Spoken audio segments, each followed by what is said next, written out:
السلام علیکم دوستو، کہانی شروع کرتے ہیں۔ حسین شہزادی۔ یہ کہانی ایک حسین شہزادی کی ہے۔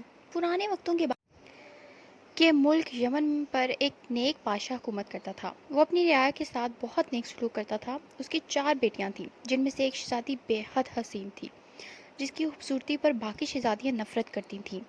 اس شہزادی کا نام شہزادی صبا تھا۔ ایک دفعہ ان کا باپ کسی کام کی غرض سے بیرون ملک گیا۔ اس نے اپنی ساری بیٹیوں سے ان کی خواہشات پوچھی۔ ان 3 بہنوں نے قیمتی زیورات لانے کو کہا۔ جب بادشاہ نے چوتھی بیٹی سے پوچھا، اگر تمہیں کسی چیز کی ضرورت ہو تو مجھے بتا دو۔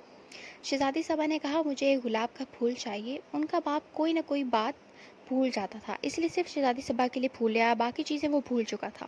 جب وہ گھر آیا تو شہزادیاں دروازے پر کھڑی اپنے باپ کا انتظار کر رہی تھیں۔ جب ان کا باپ آیا تو صرف ایک پھول کے علاوہ اس کے پاس کچھ نہ تھا۔ شہزادیوں نے اپنے باپ کو برا بھلا کہہ کر باپ کی نافرمانی کی۔ شہزادی صبا کمرے میں جا کر رونے لگی۔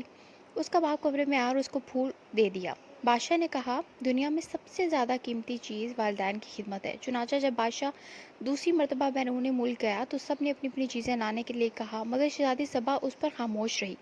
اس نے سوچا کہ اس بار کوئی ایسی بات نہ ہو جس سے میرے باپ کا دل دکھے، تو بادشاہ نے اپنی بیٹیوں کے لیے زیورات لیے۔